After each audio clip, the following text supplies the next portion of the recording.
As the winter chill settles in, homelessness is once again hard to ignore in cities and regional centres across Australia. During lockdowns, thousands of rough sleepers and those in shelters were put into hotels to socially isolate. But those days are over, and without help to transition to permanent housing, many of those people are finding themselves back on the street.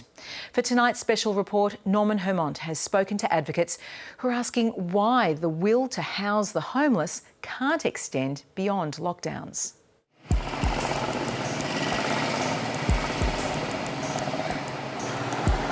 In King's Cross in Sydney, it's another night when it will feel close to freezing.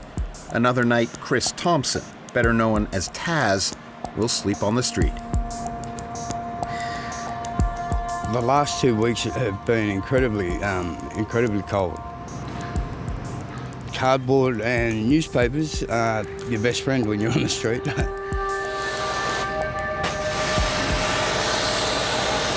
It's hard to rest for long. When dawn breaks, the world comes to life. You get woken up early as people start to set up and head to work and stuff like that. But that's all part and parcel. This wasn't how Taz lived during the peak of the pandemic. I spent the pandemic up on the ninth balcony up there in the middle. It was awesome. And when the government pulled their finger out and put us all into hotels around Sydney. To comply with lockdowns, governments had to provide places for the homeless to isolate. For rough sleepers, that meant being provided with largely hotels, hotel-type accommodation. In Australia's cities, the impact of emergency accommodation for the homeless was profound. In 3 capital cities, the number of people sleeping rough fell markedly as emergency accommodation became available. When the lockdowns ended, so did the hotel programs. In Sydney, Taz was placed in a social housing unit. But for the long-term homeless, providing a roof overhead isn't enough. Without support to manage guests and belongings, he's back on the streets. That's what happens when you help someone out. At the moment, I suppose I've fallen between the cracks again. I'm used to that.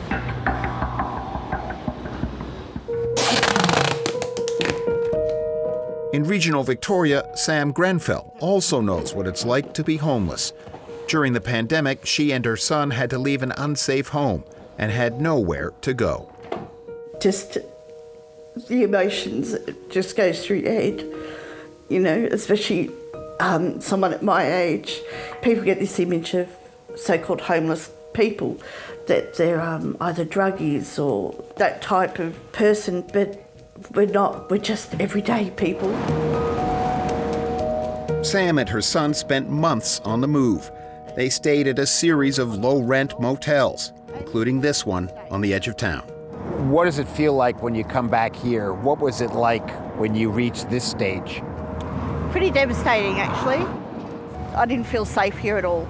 There are seedy characters walking around. We had a lady walking up and down, yelling at outside our window that she was going to kill someone.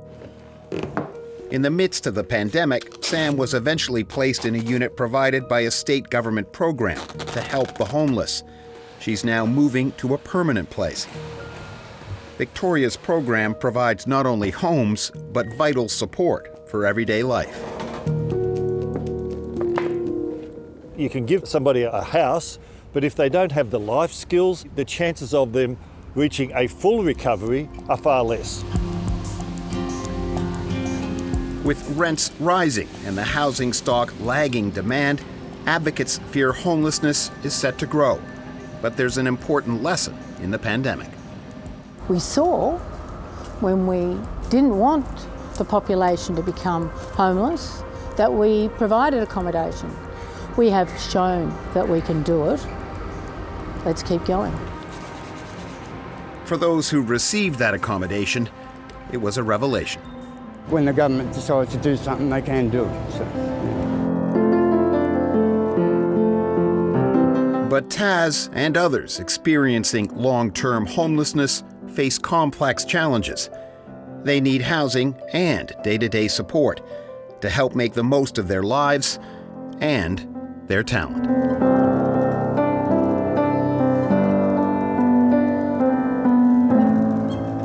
Norman Hermont, ABC News. Done.